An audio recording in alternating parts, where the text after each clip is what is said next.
Hi everybody, welcome to Kim's Cozy Corner.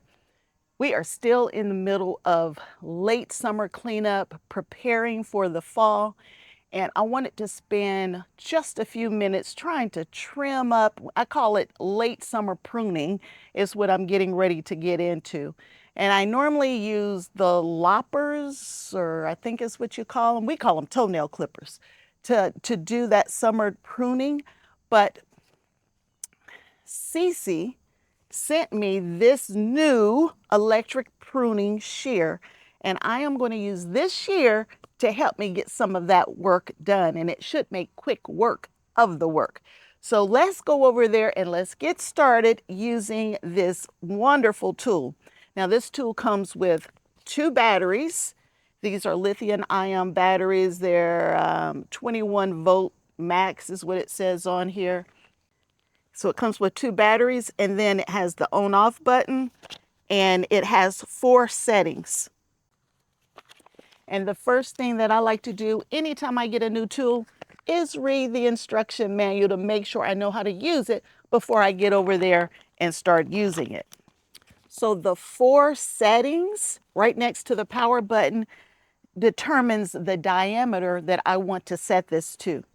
The 4 lights together is a 40 millimeter. 3 lights is 25 millimeters. 2 lights are 20 millimeters.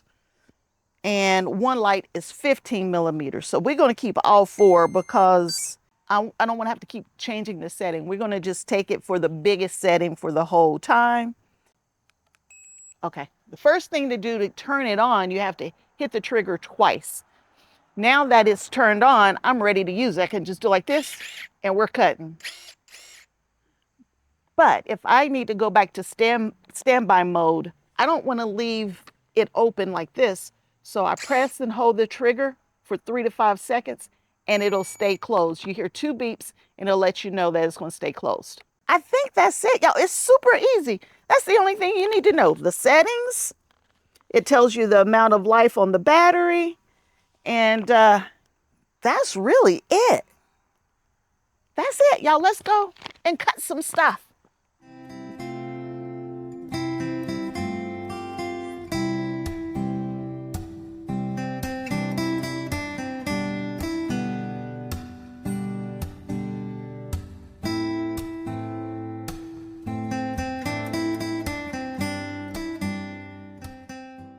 So y'all, I'm going to start right here. This is a dead tomato plant that's mixed in with a tomato plant that's not dead. So we're going to get the dead one out, y'all. I can just get down close and look at that. Ooh, y'all, that's nice.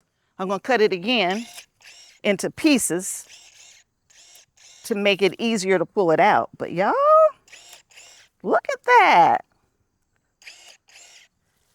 Pull the rest of it out. All right. Huh. All right. That's pretty cool. Now let's try something a little harder. Right here, I have a tree that comes back every year. Every year, I've been trying to get rid of this tree that's growing up under my bush. Let's see if we can cut it back.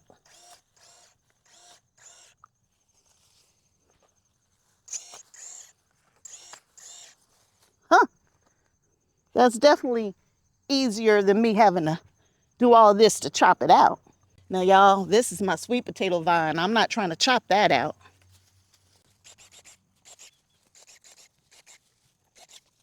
All right, let's give it a harder task. Let's work on that peach tree.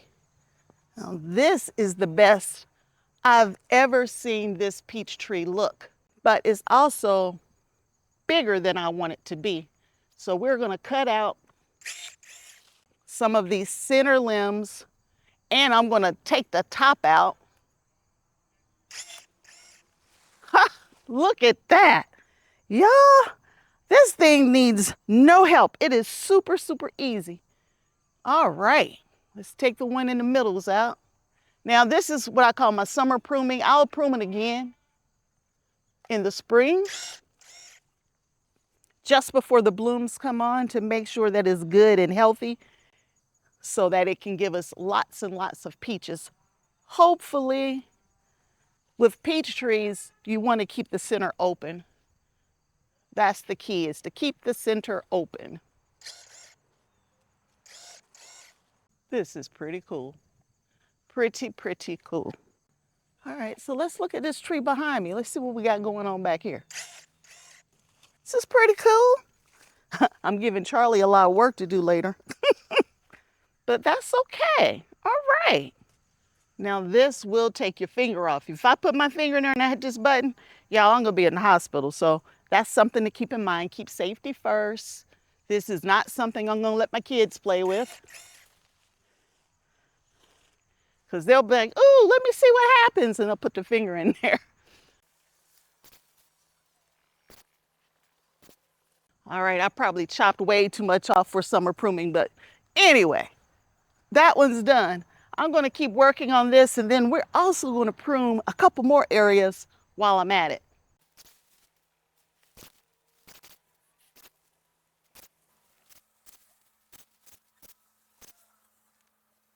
All right, I'm going for a thicker stem right now. Let's see how we do. Oh, wow. All right, let me show you how thick it was. There it is. That's a pretty good diameter right there. And y'all, I may be making all the wrong cuts. And if that's the case, it'll be all right. It'll grow back, and then the next year we'll try again. My tree is much too heavy in this direction, so I'm trying to balance it back, and it's leaning. That might not even be possible, but I'm going to try.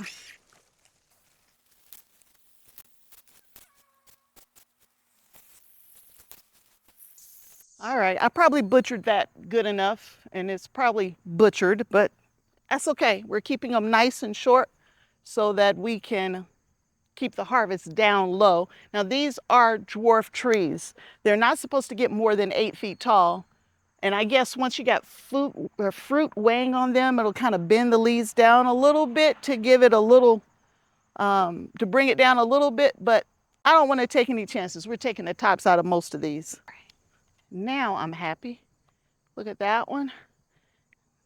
I chopped it real good. I went back and chopped that one just to kind of make them about the same height. And so that's how we trim up our peach trees. And I'm going to do the same thing over here with this grapevine, just so I can get back here. Honestly, that's the only reason I'm doing the grapevine. My goal is to get back here to these trees. And I want to keep the limbs of these trees manageable as well. These are called reachable trees. They're from Gurney's, and this would have been the first year that I wouldn't have got, well, a little bit of a harvest, but I didn't get anything. Something came in and took it. I don't believe it was people this time. I really do believe it was like raccoons or squirrels or something like that. But I want to go ahead and get the summer pruning done on them, so they got time to heal from that pruning and everything, and prepare it to go to sleep for the winter. And this little thing is making quick work of this, which I like. I mean, I really like. Now, my goal for these 3 trees was to grow them together to make it look like one tree. Next year, I think we're going to have it, y'all. I think we're going to hit that point next year.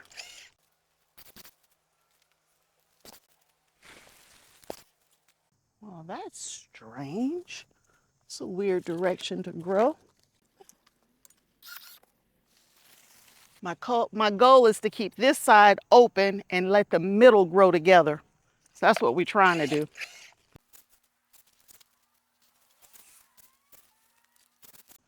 I love the smell of an apple tree. It smells so good. Okay, y'all.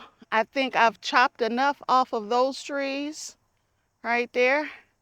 So now we're going to go hack at our grapes.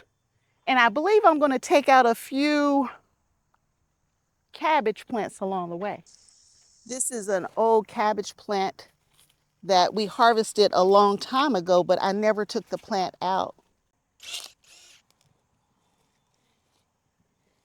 There we go. It's out now.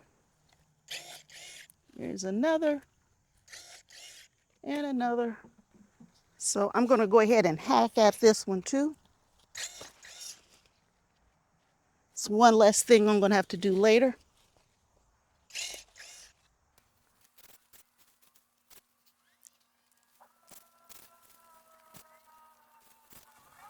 All right, I think I've hacked at this one enough for now, but y'all, this is a pretty nice tool. Again, it's from SeeSii. Here's a picture of it right here, and you can get this on Amazon if you're interested. It can cut multiple sizes, and you don't have to use all of your energy to cut those limbs and those twigs and all of that kind of stuff.